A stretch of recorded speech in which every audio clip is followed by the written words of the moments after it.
ஒரு அழகிய தோட்டத்தில் நிறைய காய்கறிகள் இருந்தன. சிவப்பு தக்காளிகள் கொடிகளில் தொங்கின. வெள்ளரிக்காய் பச்சையாக மண்ணில் படுத்திருந்தது. பெரிய மஞ்சள் பரங்கிக்காய் மையத்தில் இருந்தது. அது மிகவும் பெருமையாக காணப்பட்டது. தோட்டம் முழுவதும் சூரிய ஒளி மின்னியது. பூக்கள் நிறைய மலர்ந்தன. பறவைகள் இனிமையாக பாடின. ஒரு நாள் காய்கறிகள் ஒன்றுடன் ஒன்று வாக்குவாதம் செய்தன. தக்காளி ரோஷமாக கூறியது, நான் தான் சிறந்தது. அனைவரும் என்னை உண்பார்கள். வெள்ளரிக்காய் குழப்பத்துடன் சொன்னது, ஆனால் என்னை யாரும் நினைக்கவில்லை. பரங்கிக்காய் அமைதியாக இருந்தாலும் அதன் முகத்தில் கவலை தெரிந்தது.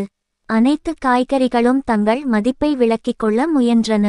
அந்த நேரத்தில் ஒரு பொன்னான ஒளி தோட்டத்தில் தோன்றியது. அந்த ஒளியில் இருந்து கருணையுடன் சிவபெருமான் தோன்றினார். அவர் நீல தேகத்துடன் ஜொலிக்க, நீண்ட முடியும் சந்திரனும் கங்கை தாரையும் மேலே பாய்ந்தது. அவரது கண்களில் மெய்மறக்கச் செய்யும் அமைதி இருந்தது மற்றும் சிரிப்புடன் பாம்பும் அவரை சுற்றியிருக்கிறது. காய்கறிகள் அவரை பார்த்து வியப்புடன் இருந்தன. தக்காளி முன்வந்து, எங்களை யாரும் மதிக்கவில்லை என்று சொன்னது. வெள்ளரிக்காய், நாங்கள் உபயோகமில்லாமல் இருக்கிறோமா என்று கேள்வியுடன் இருந்தது. பரங்கிக்காய் அமைதியாக அதனது எண்ணங்களை பகிர்ந்து கொண்டது. சிவபெருமான் ஆறுதல் கூறியபடி, நீங்கள் அனைவரும் உங்களுடைய தர்மத்தை கண்டறிய வேண்டும் என்றார். சிவபெருமான் கருணையுடன் காய்கறிகளுக்கு அவர்களது முக்கியத்துவத்தை விளக்கினார். அவர் சொன்னார், உங்கள் சிறப்பு உங்கள் தர்மத்தில் உள்ளது.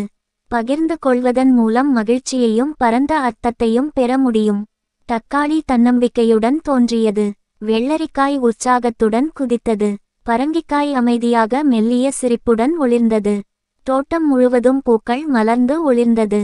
தோட்டத்தில் உள்ள மக்கள் காய்கறிகளை மகிழ்ச்சியுடன் சேகரித்தனர். தக்காளிகள் தோட்டங்களில் இருந்து விழுந்து கூடைகளில் சேர்ந்தன.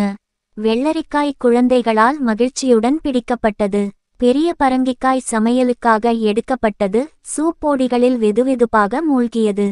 குழந்தைகள் சூப் பருகி சிரித்தனர். ஒவ்வொருவரும் சந்தோஷமாக உணவுண்ணினார்கள்.